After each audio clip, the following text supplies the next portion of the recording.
Hello, everybody. Hey everybody, how's it going? Welcome back to another Rework It. I am Jesús Ramirez, and with me is Kladi from Printmysoul. Hey, I'm on Kladi, the how's other it side, going? Sus. I'm on the other side. Oh, on the other side, on this side.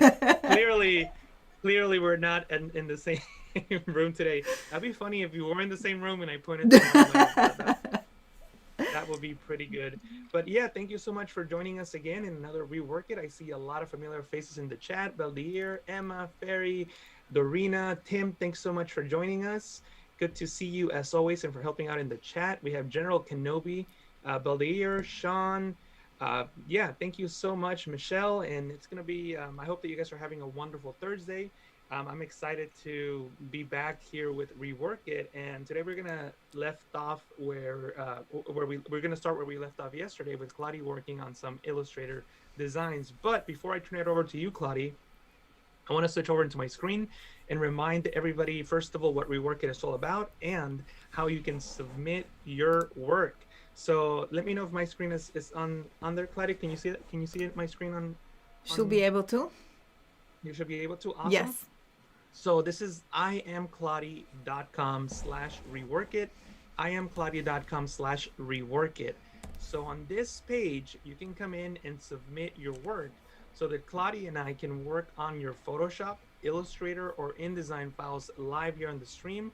We're going to offer tips and tricks that hopefully will help you create better projects in the future. And this is the page here. All you need to do is click on this button that says submit your design. Enter your email, add your files, your name, Behance profile. I mentioned this yesterday. If you don't have a Behance profile or you have a profile but with nothing in there, I would just create one or add one project, the project that you submit at the very least, so that there's a profile that we can share live on the stream so that people could see your work and the future work that you upload. So make sure that you create your Behance profile if you don't have one now. That reminds me, if you're watching from YouTube, make sure that you head over into behance.net/live, behance.net/live, and sign into your Behance account so that we can see your comments, because if you're on YouTube, we cannot see your comments. And while you're at it, add some stuff into your Behance profile. Also, make sure that you submit that you agree into the data consent, and let us know which apps you've used in your projects and any specific questions or issues that you want Kladi or I to discuss. And obviously, submit the form. We look forward to seeing all your designs. And I think Kladi was saying yesterday that we're looking for more InDesign files. We haven't gotten too many of those. So if you have InDesign files, make sure that you submit them now. Illustrator files, of course, we do get a lot of Photoshop files, and that's okay. You can still submit Photoshop files, but there's a little more competition when it comes to Photoshop. And I don't know if you're ready to get started, Kladi, but I want to pass it over to you. I'm just reading the chat, and Sean saying, Kladi, stop pouring water next to the mic. I need to breathe now. Wait, sorry, I'm super thirsty. So I literally have 2 liters, I don't know how many gallons is of water, and I was just literally pouring into my glass because I was drinking, and apparently is diuretic effect when you hear it on the mic. Kladi, people are saying that my audio is not good. Is there anything you can do on your end? So let's see what's going on. What is the issue with your audio, Sus? It's saying that my sound is too low on my side. Okay, we can try to turn it up. Just a second.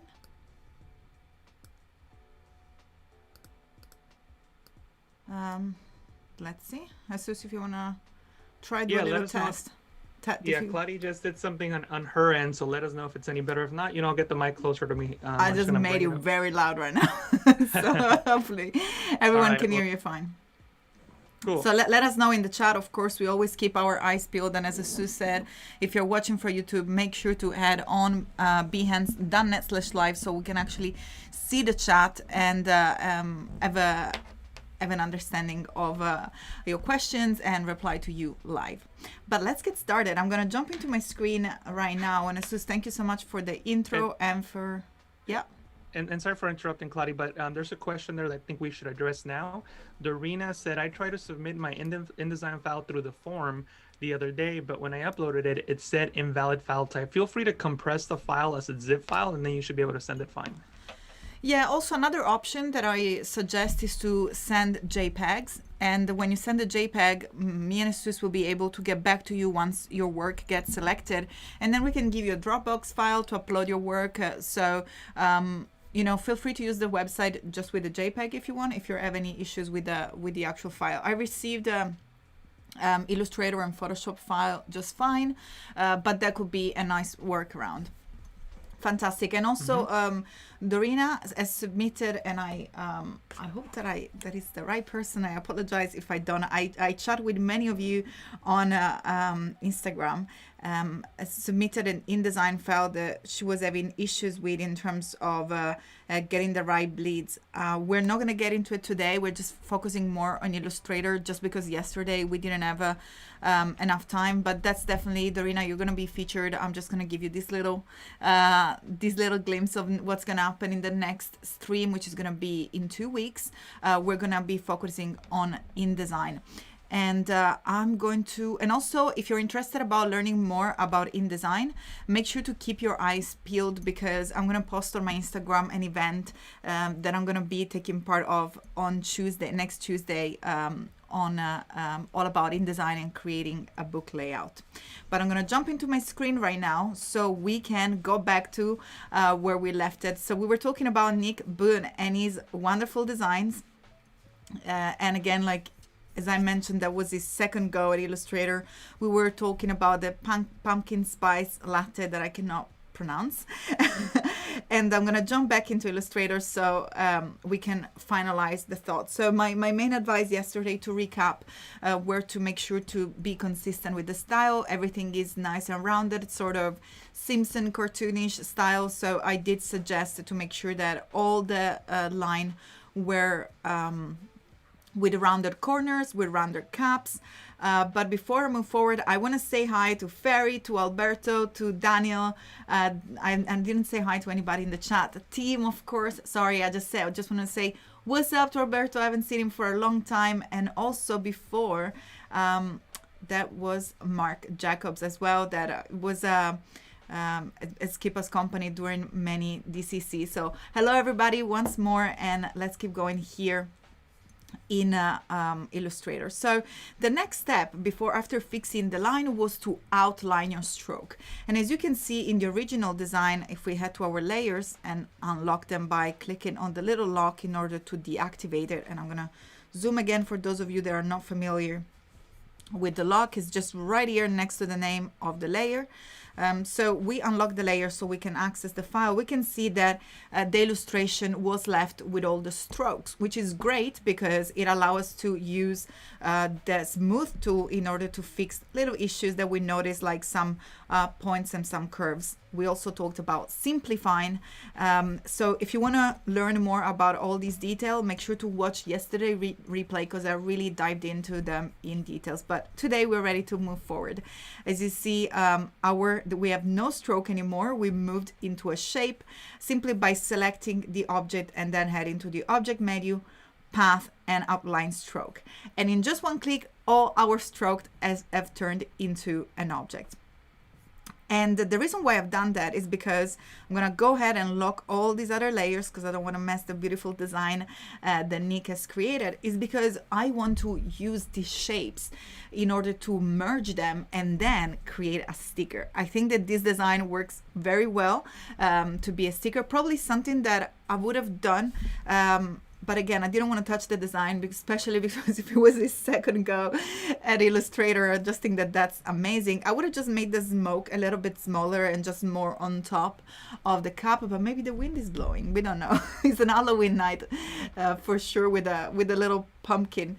And something else that I noticed afterwards yesterday while reworking the file is that, and again, it might have been intentional, the stroke of the smoke is way thinner than the stroke of the rest of the design. That might have been, again, something that was done intentionally, just because the smoke is lighter, just to give a different feel. I personally believe that having a stroke that is consistent throughout, when you have a black stroke surrounding your design, which is pretty much what in graffiti is like an outline that contains your design, is nice to have something that is the same weight. And we can have a little look to see if it makes any difference. So I have unlocked the layer, and I went and selected the original design, the little stroke that makes up the cloud. And also look what's happening here. There is a little bit of the cloud that is coming out of the little outline. We want to make sure that you really zoom into, make sure that you take care of those details. So I'm going to go ahead and select first the stroke that is on the moon, and then head to the properties panel. And we see here that the stroke value is 3.5. I'm just going to 5 and something. I'm just going to make my life easier and make it 3.6 millimeters. I was going to say milliliters. And then I'm going to go ahead and select the cloud stroke, and I'm going to again repeat the same. So I'm going to make it 3.6 as well. And as you can see, it just feels like it's part of the same artwork. It just gives a little bit more of look at the little smoke that is on top. It just feels, and I think the word that I'm looking for is consistency. It just creates a sense of consistency, so the image comes together as one. And here it is. You can just go ahead and make sure that everything is at 3.6. And also something else that I can see here, it looks like some of the shapes have been overimposed into the outline. It's nice usually when the outline is above all the shapes. And simply, again, if that was a stylistic choice, make sure that you apply to the image throughout. It just kind of sticks to the eyes. I remember a lecturer when I was at Shillington College, when I was learning design many years ago, she told me, Kladi, whatever you're doing, it just stopping my eyes. And that's, and that's why I feel inconsistency feel like they really poke your eyes and they call for attention. So you might use them if you want to enhance. So for example, if inside the smoke, you want to put some text or a discount code or something that you really want to bring the attention to that specific area, then that works as a contrast. But in this case, it just kind of makes you lose the feel of the consistency of the illustration. So in this case, all I will do is select the stroke and then use the shortcut Command Shift right bracket, which is Control Shift right bracket for a Mac, and then put it on top. And I see the issue here. What happened is that the white that was inside is just kind of overlap on top of the other element of the smoke. So what we can do here is simply duplicate. So press Command C and press Command F. And then again, bring it on top. And then we can head to the appearance options under the properties panel and make the fill none. So in this case, we basically created a duplicate of our stroke, we overlaid it, and we created a transparent fill. So it just sort of contains everything. Let's see if there is any question. Dorina? Yeah, Dorina has, I was just going to say, she's got a question. You read it? Yeah, how about if I was reading it? How about if you have lots of small details in your design? I wouldn't the stroke weights be too thick for them? So Dorina, of course, everything depends on the design. If you have small details, so if, for example, if you can see the shadows here, they don't even have an outline.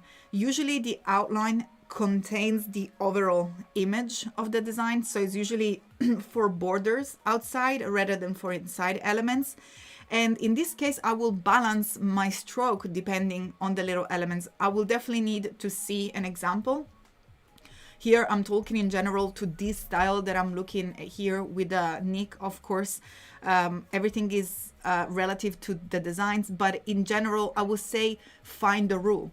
So if you believe, and I completely understand that the stroke becomes too small. So let's see, for example, for this little element over here, it sort of overpowers the rest of the element. So I will in general drop the entire stroke weight, so it will enable me to make sure that the rest of the elements are consistent. So perhaps 3.5 was too much for this design because we lose it on the small details, and we just do 2.5.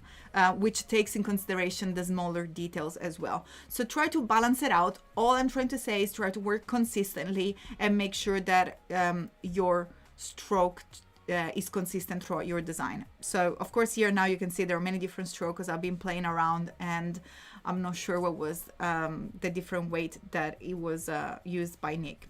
But let's go back to the outline design because I really want to jump into... I just wanted to point out, Daniel said, I think having the stroke a dark shade of the predominant or contrasting color in the illustration can change the feel of the illustration, usually in a positive way.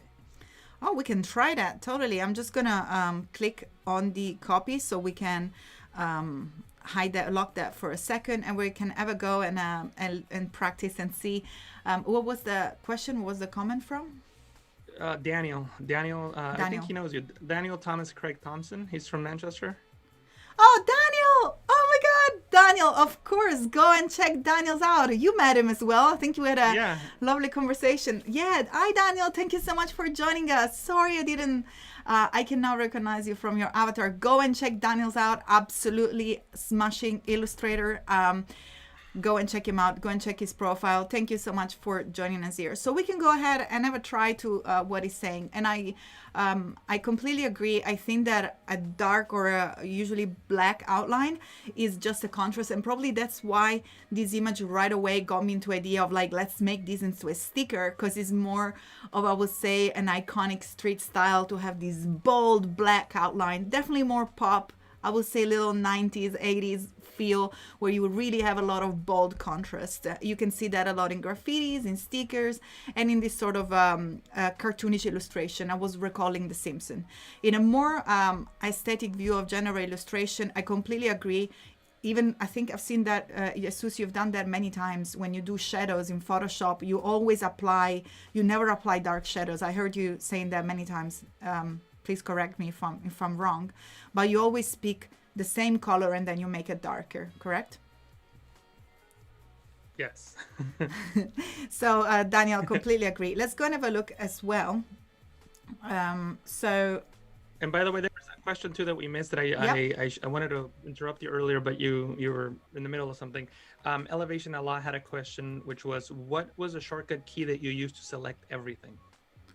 Oh, Command A.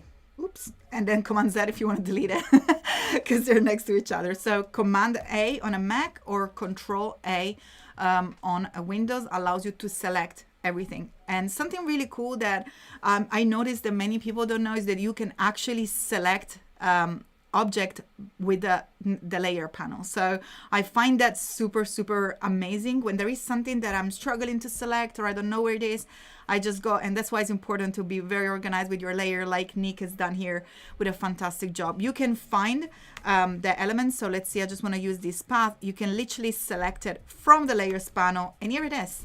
That's the element selected into the artboard. I think that's absolutely fantastic.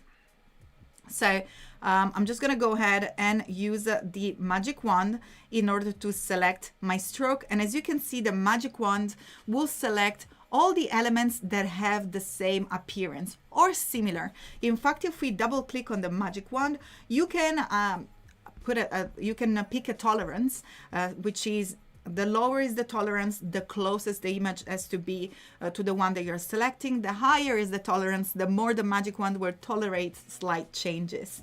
Maybe so if there are shades of the same color and you have a very high tolerance, it will pick up grays and black, and just to say as an example.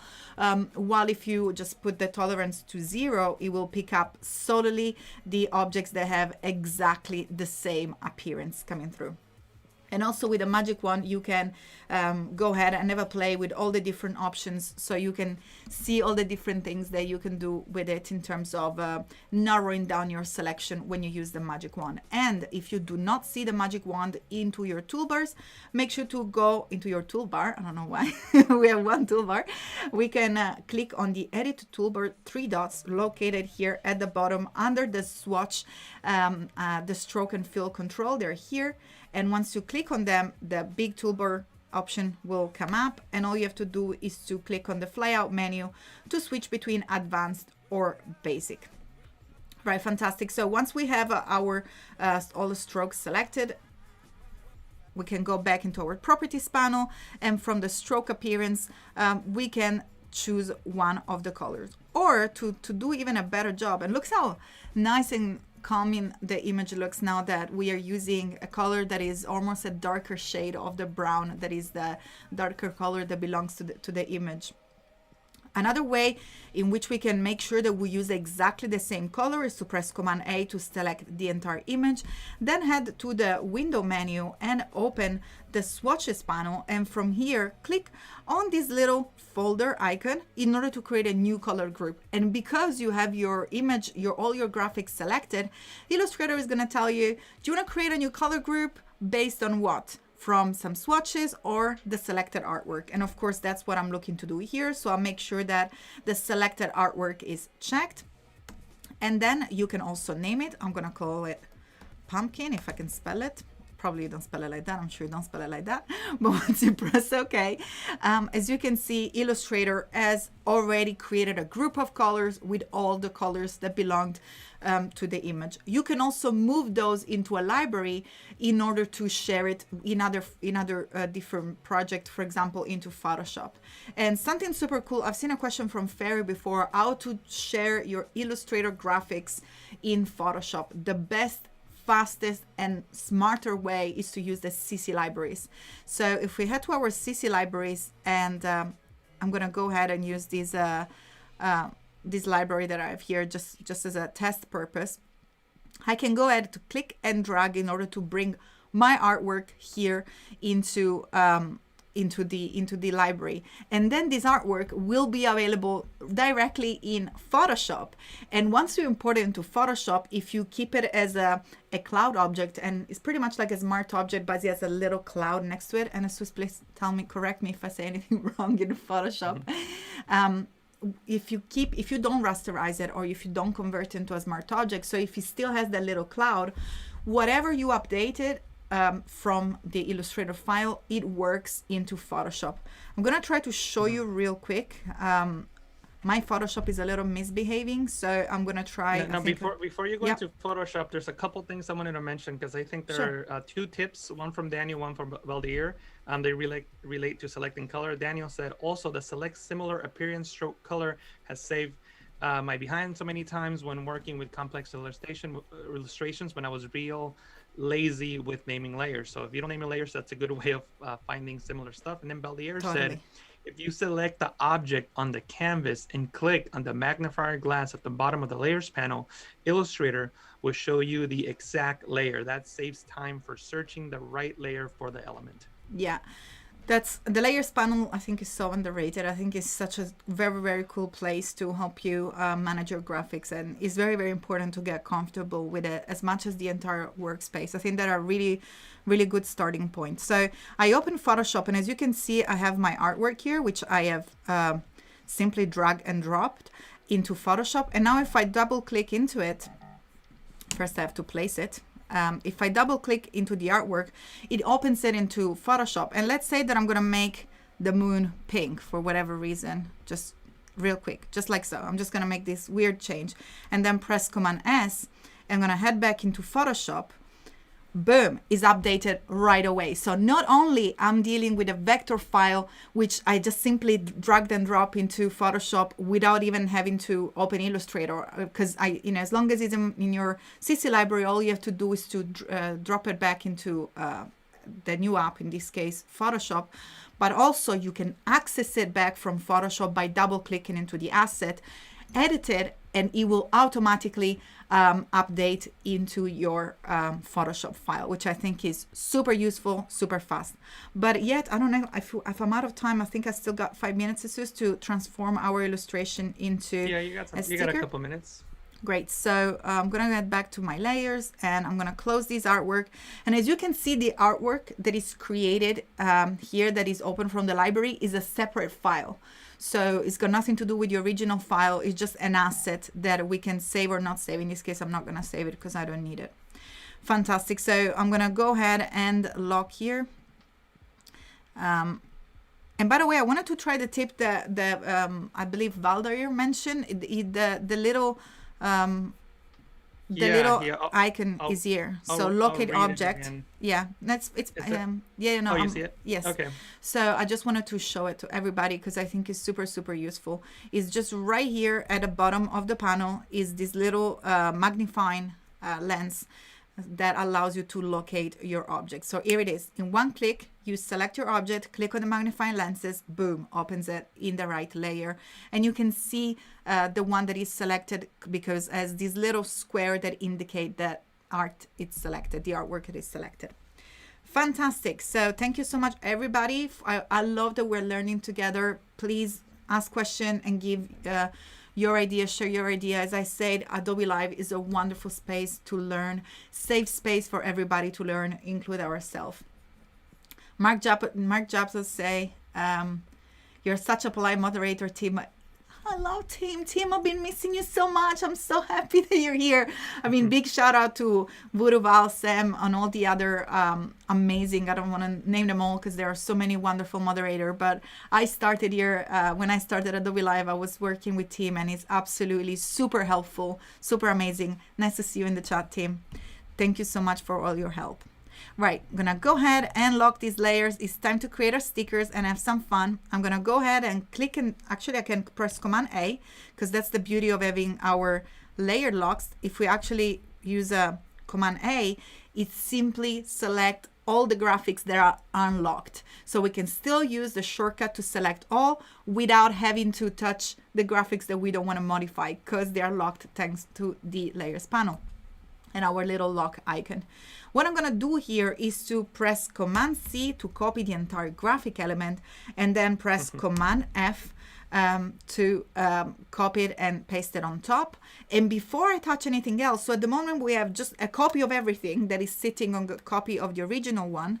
So we have a duplicate of everything. I'm gonna head into the Properties panel, scroll down until we see the Pathfinder options. You can also find a Pathfinder panel under the window menu, which is the main location where all the panels live. So you can actually find it here. The Pathfinder, as you can see, is a replica of what is under the Properties panel to have an easy access. And I'm gonna select the very first icon in order to unite the elements.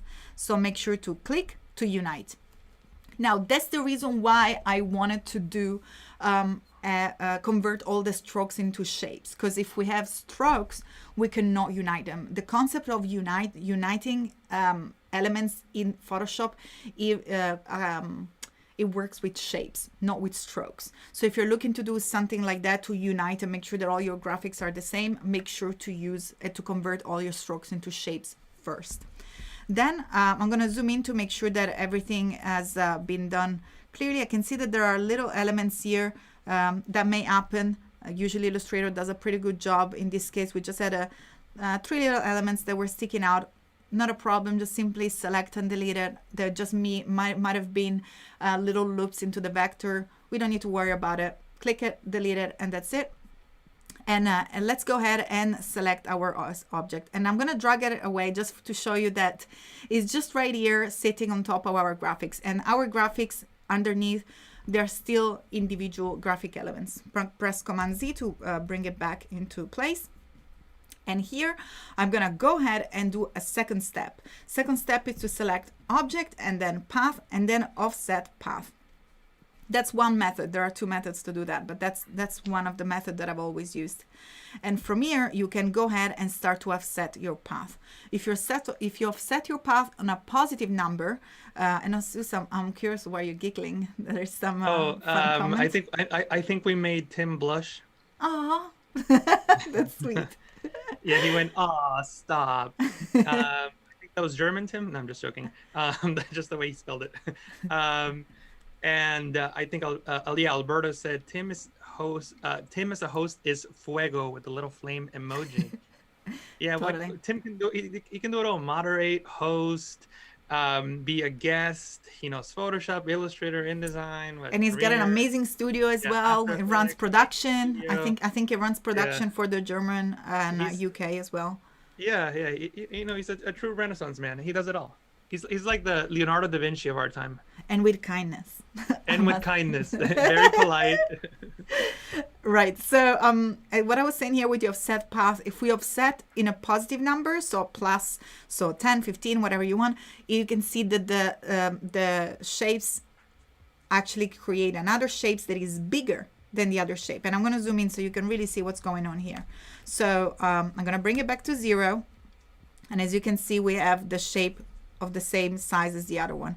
If we actually use a negative number, we're going to make the shape smaller. So we're going to shrink it. In this case, to create a sticker, we want to make it larger. I want to make it large enough that there is no gap and all the elements are touching.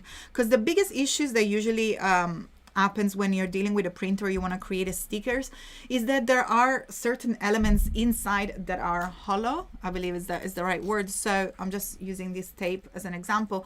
So if this needs to be my sticker and there is a little, it's pretty much like 3D printing. There is a little hole in between the shapes, like here in this image. Your printer might complain and just say, hey, we need to make sure that they have a background. Can you please change the file? So that's what you have to do. Create a shape that contains all the graphics, offset it so it contains, there is no space. Pretty much you can see a continuous line going through, and then click on OK. Something that I want to specify because before clicking on OK is that the joints, meter, round, or bevel, is important to understand the edges of your offset. Meter is usually square. In this case, we don't have a lot of square points because the entire illustration is rounded. But if we kept our stroke squares, we would have had pointy corners. And then bevel will just give you that sort of diamond shape. We don't have that issue right now because the original shape was round. I'm just going to keep it around just for safety in case there was something that we missed.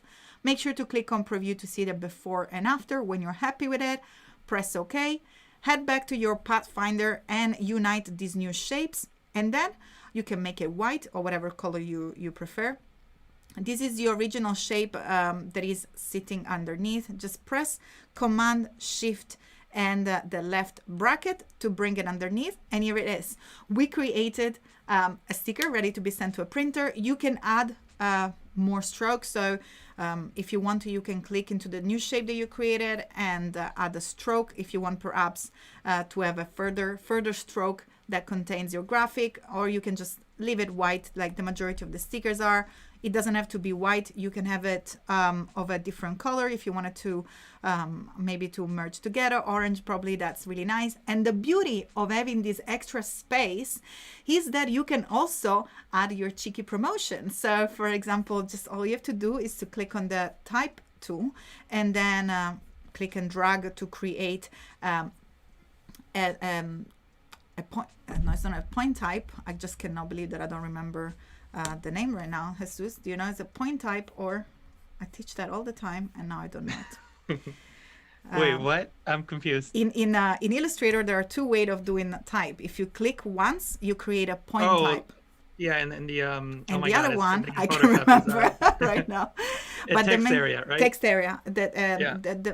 I don't think that's the correct name, but the main difference besides the name is the fact that when we use in a point type, so just when we click once to put the text and then we move and we click and drag on one of the corner of the bounding box, we modify the text. So make sure to hold shift if you ever want to do resize that, unless you want to change the proportions, but make sure to hold shift to change the size, and then the text is still live and editable. While if you create the other one, and by the way, you can always switch between one and the other. Team, please help. Point type, or I can't believe I can't. I think it's text area. I'm pretty sure. Oh, I mean, I think it is. I think it is in Photoshop at least. I don't know. Somebody in the chat let us know. I'm sure Tim knows. He knows everything. You can double click on it, and as you can see, this little handle that is outside the bounding box of the types goes from white to a full color, depending of course of the color of your layers. So if it's white, we have a point type. If it's of the same colors, you can see that we can actually now click and drag on the bounding box, and we have just the entire box that moves around. paragraph type. No, I'm gonna, as soon as we jump into Jesús, I'm gonna do a little research. I just can't believe it that I cannot remember. It must be something super, super silly.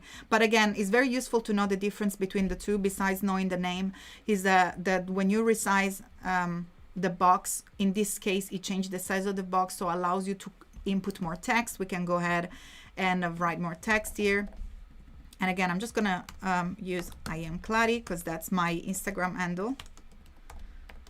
So if I would ever create a sticker, I'd probably go for Gotham because that's the sort of type that I use all the time. Tim said point type versus area type. Yay, right, so area I had it type. backwards. Here it is. Thank you so much, area type. So in this case, thank you, Tim. We have an area type, so we can change the area of the bounding box of the type. Well, if we double click on the handle, we switch into, and you see it changes color and it wraps the text. We change into a point type that allows to resize the text or deform the text while keeping it live, meaning I can still go ahead and edit it if I want to. What I suggest before moving forward and placing on our stickers is to create a copy and use the shortcut Shift Command O. That's Shift Control O on the on a PC, and then click and drag by the bounding box just to create the right size that you wanna use, and you can just place it here, whatever you wish. I'm just place it in the center at the moment, but again, you can place it on the corner. You can place it wherever you want. Let's say if you want to place it, do I have one more minute or so? So I've been running over. I mean, you're 5 minutes over, but go ahead. Finish off. I'm just going to finish it off real quick. In this case, the beauty of having a copy and creating copy is that I can head back to the original illustration, and in particular to the stroke of the moon, press Command C to copy it, and then press Command V to copy it here. I'm gonna now double click on the text, Command C, head to the type tool. In this case, I'm gonna click and hold in order to open the hidden tools. And I'm gonna go ahead and click on type on a path, and then click once to transform the shape, in this case was the moon, into a type, in this case on the path, and press Command V to paste whatever. In this case I'm just pasting, but you can just to be faster, but you can also just type whatever you want inside the shape. Now it looks like upside down, but there are you can control it with these lovely handles that are here. You can move it on each side of the type. You can also make the area larger. Here it is. You can move it around, so you can actually make it going around on your shape. And I'm gonna go ahead and make it smaller because it looks way too big at the moment. Here it is. Probably that will be a good size. And then I wanted to move it a little bit more to the right, so I'm gonna go ahead and move it a little more. And then I'm gonna go ahead and overlay it. Press again Command Shift. It looks like it's on a different layer, so I'm gonna press Command C to copy. Sorry, I'm going way too fast here, and make sure that you're working on the right layer. I realized that it was a wrong layer because it was the color blue, and you can see that the blue layer is below. Remember, the order, the stacking order of your layers matter. Everything that is below will be hidden by everything that is on top. So that's what was happening here. Even if you paste it on front, or if you try to bring it in front, it wouldn't work. You need to make sure that it's on the right layer. Press Command V to copy. And now here we can place it, making sure that it's following the line, just like so. And we can get rid of this one. So this is a little bit nicer here. So when you go ahead and send your stickers to print now, and you can give it to friends, or you can perhaps share it, or I used to paste it around Manchester. I'm sure that there are still some stickers around the city. You can use as a promotional item with your Instagram tag. You can place your website, whatever you want. Now, again, even in this case, if we use the type on a path, make sure to use Shift Command O to outline it. So the reason why I always suggest to outline it is because if the printer doesn't have the same font, you may incur in some issues. What if you outline it? It's a shape, not a problem. Very last thing, Jesús, and then I'm gonna pass it to you. In order to save your document for print, in this case for a sticker, the best format is EPS. So EPS is encapsulated PostScript file, and is a file that is pretty much like an Illustrator file, but it can be opened by CorelDRAW and other specific software that are used by printers, laser cutters, and other machine software that are used for production, maybe engraving, maybe creating embroidery, like this one here on this shirt. So in this case, all you have to do is to click on the artboard tool, click onto your work in order to make sure that the artboard contains the entire artwork. Shift Command S, which is Shift Control S, in order to save it. And from the drop-down menu, select EPS. And then, of course, as usual, select your destination folder. And I'm going to call it sticker. And then click on Save. Now, bear in mind that the EPS file, and then click on OK. EPS file are you can open them back in Illustrator. So if for whatever reason you override your file and you just save it as an EPS, you can open it back in Illustrator. And thank you so much for your time, Jesús. I took a little bit over. I'm gonna jump right into your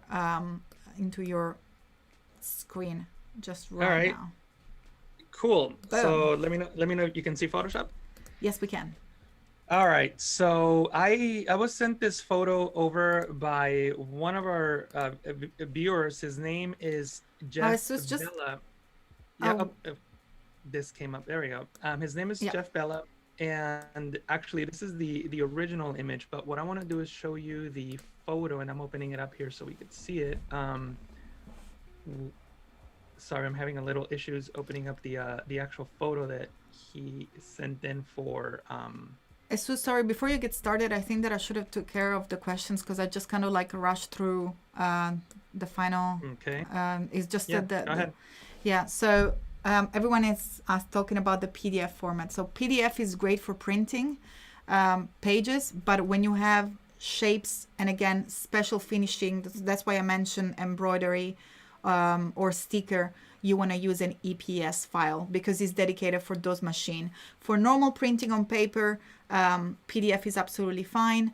But again, even if you have maybe a special finishing, like you need to create a foil on a book, I will suggest to use a different format. And that's it. Sorry, I just really wanted to take care of that question. No worries. So this is the photo that Jeff submitted, the after photo.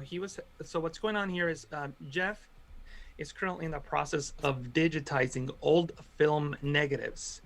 And when these film negatives deteriorated over time, they created this ugly yellow-green color cast. And Jeff was trying to color correct these digitized old film negatives in Photoshop, and this was his result. As you can see, the film didn't deteriorate evenly. So in some areas, like the building here at the bottom, that building still maintains some of the original colors. So when you color correct the rest of the image, obviously the areas that were unaffected by the deterioration process would be adjusted as well, and now they won't look good. And if you want to mask that out, it'll be extremely difficult. And then because you're color correcting, you're never going to match the colors. So that was the issue that he's having. How could you color correct the image and then also make sure that you don't affect areas that were not deteriorated on these old film negatives? So first of all, the first step is to obviously color correct your image and then adjust the areas that didn't actually weren't actually deteriorated. So how do you color correct? Well, you can go into the curves adjustment layer, hold Alt on Windows, Option on the Mac, click on the auto button, and this auto color corrections window will appear. And you have 4 algorithms to automatically color correct the image, but notice that none of these do a good job. Now, why is that? Well, if you look at the image and really analyze it, Photoshop is not really going to color balance this because notice that the areas that were not affected by the deterioration process actually have a shade of white that really doesn't have a color cast, maybe a slight color cast. And we also have a really dark area here in the top left. So Photoshop is actually finding the shadows, which are black, and finding the highlights and midtones in this area. So in reality, Photoshop thinks, oh yeah, we don't need to color correct anything. The image looks fine. So what do you do in a situation like this? First of all, you can delete the layer mask, then go into the lasso tool and make a selection around areas of the image that do not have that color issue. Like so, you can create a layer mask, and then you can hold Alt on Windows, Option on the Mac again, go into the properties panel and click on the auto button to bring up the color correction options. Now you can go through the list of algorithms to see which one gives you a good result. And in this case, enhance per channel contrast is the best choice. You can press OK, and you can delete your layer mask so that Photoshop applies that adjustment to the entire image. Now we have another issue, which is the issue that Jeff emailed me about, which is, you know, the areas that were not deteriorated properly or evenly with the rest of the image now have this ugly blue color cast. So how do we fix that? And yeah, you can of course create a new layer and start cloning and healing and patching, but at the end of the day, there's some areas with a lot of detail that are going to be very difficult to correct. So what is the issue here? Well, if you create a black and white adjustment layer, the image becomes black and white. And for the most part, the image looks okay. There's obviously a couple of areas that are a bit darker and brighter here, but overall the image looks fine. So that tells me that the problem is not the luminosity of the image, the problem is the color of the image. So how can we separate luminosity or detail from color information? It's actually a really simple way. All you need to do is right click on your layer, convert it into a smart object. Now that this is a smart object, we can double click on the thumbnail to open the smart object in a new tab. And then we can go into image mode and change it from RGB color to LAB color. The LAB color has 3 channels, just like RGB: lightness, A, and B. The lightness channel contains all the detail and brightness and highlights and contrast information, while the A and B channel contain the color. The A channel contains the balance between green and magenta, and the B channel contains the balance between blue and yellow. So the image has a strong yellow color cast. So in the blue channel, you'll notice that this is really, really bright, because the brighter the, not the blue channel, the B channel, the brighter the B channel is, the more yellow there is in the image. The darker the B channel is, the less yellow there is, and there is more blue, which is why we can see the blotches here. And this is really the problem of the image right here in the B channel. You can see it very clearly. Notice that the other channels really don't have that. So how do we fix it? Well, there's a couple ways of fixing it. For example, in areas like the water, it's actually quite simple to fix. All you do is make a selection with the patch tool, like so, and then find another area to copy pixels from, maybe like the water over here. See that? So now that removes the issues that we had here in the water on the top left. When I enable that, you can see that that it looks much better. But unfortunately, we don't have that same luxury with this building, because where am I going to copy pixels from, right? Like there's nowhere else in the image that we have we have similar pixels. But luckily, we can copy pixels from, or channel information to be more accurate. We can copy channel information from one channel and paste it to another. So that's what I'm going to do. I'm going to go into the lightness channel, and notice that this channel really has a lot of detail and information that we can use to place on here. So what I can do is just make a rough selection around the damaged areas, like so. And I can copy the blue channel here, and maybe I'll add a little bit more here. Control C on Windows, Command C on the Mac, go into the B channel and paste that in. Now, before you do anything else, create another channel and fill with white. Control backspace, Command delete on the Mac to fill with the background color. And the reason that you want to do this is so that if you ever need to activate the same selection again, you have it here, because there's no layers in the channels panel. So we're just working with directly in the B channel. So we want to come back and make that selection, we can. So now that we're in the B channel, what I need to do is press Control H on Windows, Command H on the Mac to hide the pixels, or to hide the selection, excuse me, the marching ants. The selection is still there. See that? I can bring it back. But if I keep pressing Control H, Command H, I'll enable and disable the selection. So I want to disable it. And with the B channel active, I'm going to go into Image, Adjustment, Levels, and the Levels panel will come up. And all I need to do is match the background as best as possible. So I'm trying to get these buildings and the sky and the plane to look just like the actual information on that channel. And, you know, it'll take me some time to get it to match, but I think that, you know, at least for the purposes of this example, this matches pretty good. So I'll press OK, And now when I go into the LAB color mode, notice that I'm already matching the information much better. If I press Control S on Windows, Command S on the Mac to save, and I come back into my working document and I enable the curves adjustment, notice that this area is looking much, much better. There's still now a magenta color cast, but that's okay. We can fix that in, you probably guessed that by now, in the A channel. Now in the A channel, we really don't have a lot of information in terms of, you can see that even here where there is no problems, that this channel is just so difficult to work with in this image. So I'm not gonna be able to copy pixels from the lightness channel because they really wouldn't translate well into this channel. So what do? Well, luckily the biggest problem was in the B channel, which we already fixed. But the A channel will be much easier to fix because it's only a few imperfections. So what I'm gonna do now is, so that you can see what's going on, I'm gonna go into Window, Arrange to Up Vertical, so that we can see our RGB image in one side, and we can see the channel that we're fixing on the other, like right here.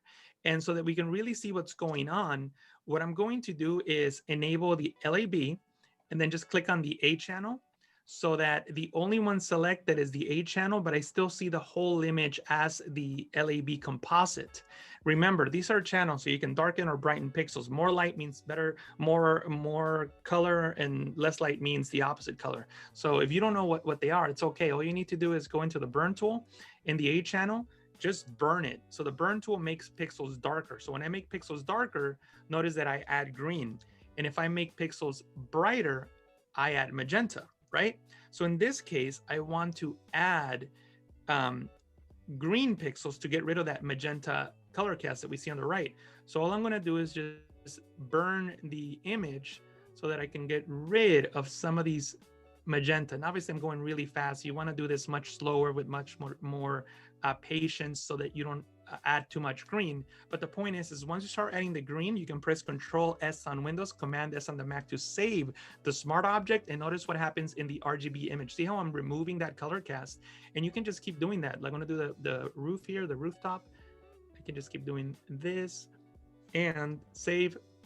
And you see how I'm removing that color cast. I know it's a lot of manual labor, but that's what you have to do when you have images that are so damaged that, you know, like a one-click solution wouldn't be an option. So yeah, just keep, you know, dodging and burning until you remove that color cast from the right-hand side. Now, I know we don't have a lot of time, so there's other things I want to show you. Another thing that you can do is you can go into the actual LAB composite, go back into the layers panel, and from here, what you can do is select the eyedropper tool and then select the color of one of these rooftops that don't actually have any of that color cast. And you can just simply go into the color mode on the brush tool and switch it over to color and just paint over these areas like so. And again, I'm going fairly quickly here. So you can then press Control S, Command S on the Mac to save. And notice how the rooftop now doesn't have that color cast. And obviously you got to keep going in there and making these adjustments. Another cool thing about working in the LAB color mode is that, as I said, you separate the lightness information or the detail information from the color. Remember, I still have my selection active, Control H, Command H on the Mac. See, it's still there. So now I'll disable it, Control D, Command D to deselect. If I ever need to bring it back, I can hold Control on Windows, Command on the Mac, and click on the channel thumbnail. But anyway, without the selection, so there's no selection now, I can go into the lightness channel and I can apply a couple of things. I can go into Filter, Camera Raw Filter, and from here, let me bring out this window so you can see it. And from this window, I can now add a couple of things. I can go into the texture to make the texture stand out more. I can add clarity to make the midtones stand out. I can go into the detail tab, and I can also add a bit of sharpening to make the image sharper. I'm not affecting color because I'm only working in the L channel. Again, that's the beauty of the LAB color mode.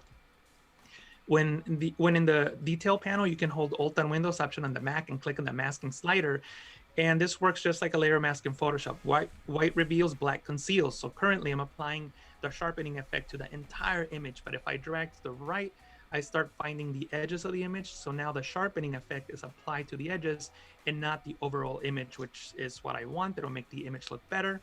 Jesus, I just want to give you the 1 minute warning. I try to be quiet, but... Okay. I'll zoom in.